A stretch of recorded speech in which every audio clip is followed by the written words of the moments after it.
আসসালামু আলাইকুম। আজকে আপনাদেরকে নিয়ে চলে আসলাম নতুন একটি রেস্টুরেন্টের খোঁজে, যেটা সবুজে ঘেরা স্কাই রেস্টুরেন্ট, যেটা বাবুল টাওয়ারের ফার্ম গেটে। এত সুন্দর করে তারা সাজিয়েছেন, তাদের চারপাশগুলো সবুজ গাছপালা দিয়ে দেখলে মনটা ভালো হয়ে যায়। আর আমার কাছে তাদের সবথেকে বেশি যে জিনিসটা ভালো লেগেছে সেটা হচ্ছে তাদের রুফটপ। রুফটপটা তারা এত সুন্দর করে সাজিয়েছে যে ছাদের উপরে চারদিকে কি সুন্দর করে ডেকোরেশন করা।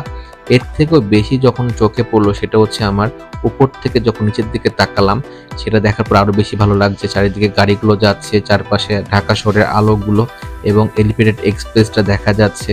নিজের চোখে না দেখলে হয়তো কখনোই এত সুন্দর উপভোগ করতে পারবেন না। তাই অবশ্যই তারা আসবেন এবং দেখে যাবেন। এবং তাদের ফেসবুকে যে ধরনের আমি অনেকগুলো খাবারের রিভিউ দেখলাম, পোস্ট দেখলাম, সেজন্য আরো গেলাম। যার পরে দেখলাম যে রেস্টুরেন্ট প্যাকেজ ১৫০ টাকা, ওটা দেখে অতটা ভালো লাগেনি। পরে একটা সেট মেনু ছিল 2, ওটা নিলাম। রাইসের পরিমাণটা কম ছিল, যেহেতু আমি একটু মোটা মানুষ আর এই ধরনের খাবারগুলো খেতে বেশি পছন্দ হয়। রাইসের পরিমাণটা কম ছিল, তাছাড়া সবকিছু মোটামুটি ভালো। পরিবেশটা সব থেকে বেশি ভালো লেগেছে আমার কাছে। যারা ফ্যামিলি নিয়ে ঘুরতে যাচ্ছেন, বাচ্চাদেরকে নিয়ে, তারা অবশ্যই যেতে পারেন এখানে। খুব ভালো লাগবে চারপাশ দেখে, এবং সবুজ চারপাশ দেখে তো মনটা এমনি ভালো হয়ে যাচ্ছে। ঘুরে আসতে পারেন স্কাই রেস্টুরেন্টে। আর এটা বাবুল টাওয়ারের 11 তলাতে লিফটের।